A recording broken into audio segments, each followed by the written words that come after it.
Welcome to our series, Iran, the Untold Story.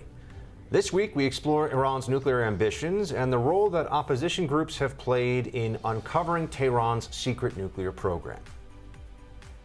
Today, after 2 years of negotiations. In 2015, and with great fanfare, President Barack Obama announced the signature diplomatic achievement of his presidency. Because of this deal, the international community will be able to verify that the Islamic Republic of Iran will not develop a nuclear weapon. The deal offered Tehran billions in sanctions relief in exchange for limiting Iran's nuclear production for 10 years. But just 3 years later, President Trump would undo the deal. The fact is, this was a horrible, one-sided deal that should have never, ever been made. It didn't bring calm, it didn't bring peace, and it never will.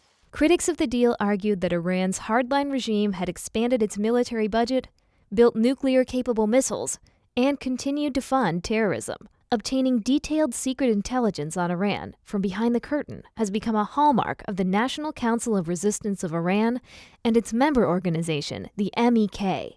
The MEK has played a critical role in revealing information about Iran's illegal nuclear program. Indeed, at this August 2002 press conference, the National Council of Resistance of Iran revealed that Iran had built secret nuclear-related facilities and hidden them from international inspectors.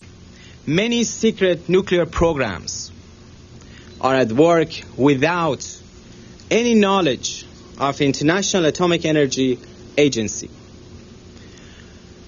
Today, I'm going to reveal to you two top secret sites of the Iranian regime that they had succeeded to keep it secret until today. That revelation by the Iranian resistance became a turning point and triggered the IAEA's inspection of Iran's nuclear sites for the first time. Nearly 2 decades later, Iran's nuclear ambitions remain clear. Today, as was the case in 2010 when I left my post as National Security Advisor, the Iranian regime remains mankind's most existential threat to peace and stability. Of this, I'm certain. That day will come soon when all Iranians will be set free, when all who were forced to flee their homeland to avoid persecution will lead a great parade in Tehran to celebrate the triumphant return of a great people to their rightful position among the family of nations. We are joined now by Dr. Oli Hainunen, a non-proliferation expert and former deputy director at the International Atomic Energy Agency. Dr. Hainunen, thank you so much for being here.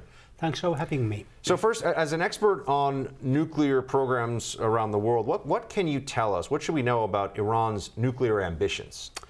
I think that Iran justifies its nuclear program by civilian purpose. But at the same time, they have back in their mind, if their security situation changes, they maintain these sensitive technologies like uranium enrichment, so they are in a position in a fairly short period of time to weaponize their nuclear program if they so decide. Is there any doubt in your mind that Iran was building nuclear weapons? Iran had a very ambitious program to build nuclear weapons, as these archives which Israel recovered last January from Tehran show. And IAEA came to this conclusion already in 2015, where it said that Iran had some preliminary and feasibility studies in nuclear weapons. But this archive showed that it was much more ambitious program. You spoke about the Israeli archives and what they were able to obtain. Can you just walk us through a little bit of what did those Israeli archives of the Iranian nuclear program show us? What were some of the specifics and some of the red flags that people should be aware of? I think at the most there are two questions here. First is that why do they maintain? Why you maintain such a detailed information about the design of nuclear weapon? The second thing is then you look at the information itself. There was a cohesive plan. So when this program was stopped in 2002, they had a plan to have by 2004, 2005, 5 nuclear weapons manufactured, 1 ready for testing. They had a plan to build a nuclear test site, And they proceeded already with the preliminary experiments. They were building factories or facilities actually to produce nuclear warheads. So this was a serious program. It was not a feasibility study anymore. They had passed that threshold in my view. When was the last time that international inspectors were in Iran? Actually, they are there every day. They are visiting in Natanz and other places, monitoring activities there, and try to make sure that Iran doesn't proceed its weapons program. Now, the Trump administration has pulled out of the Joint Comprehensive Plan of Action, the JCPOA. What has been the result of that to date?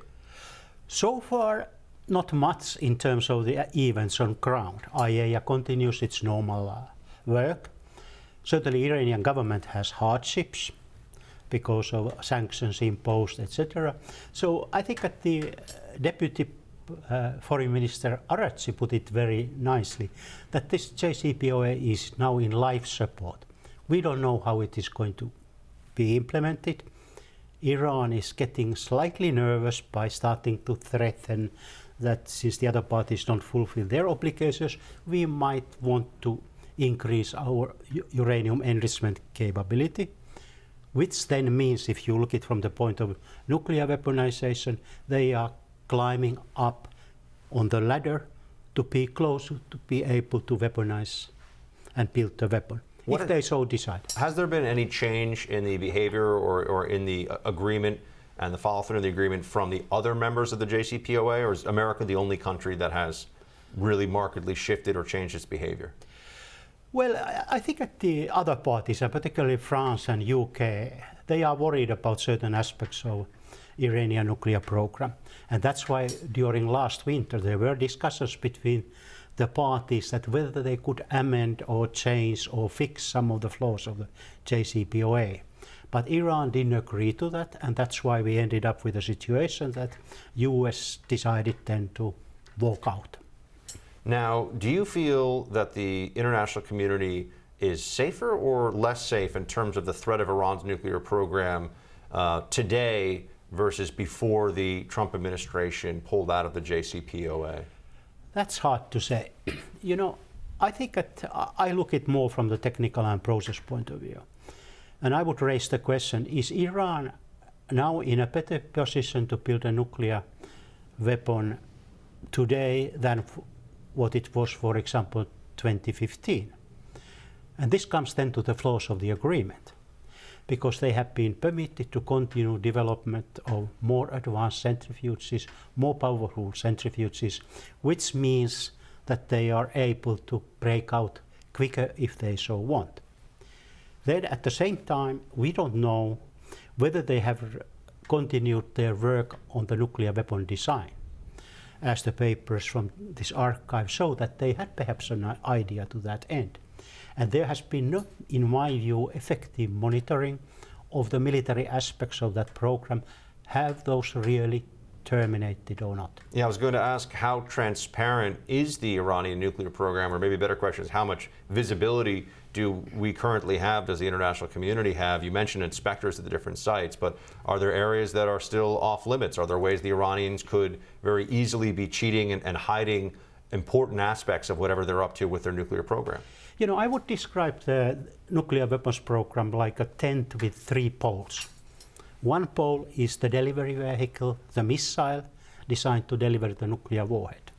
There's no monitoring on that at all in the JCPOA or UN Security Council resolution. So we don't know what kind of progress Iran has done, what they have been working also with the cruise missiles as example. Then is the warhead itself, the nuclear explosive. So IAEA has some access rights, but it seems to me that they have not very much exercised it since 2015.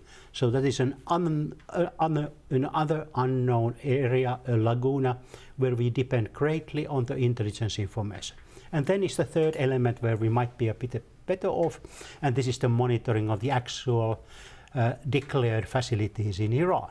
And then the only drawback there is, what if they have some undeclared nuclear material and activities which we have not been able to see yet?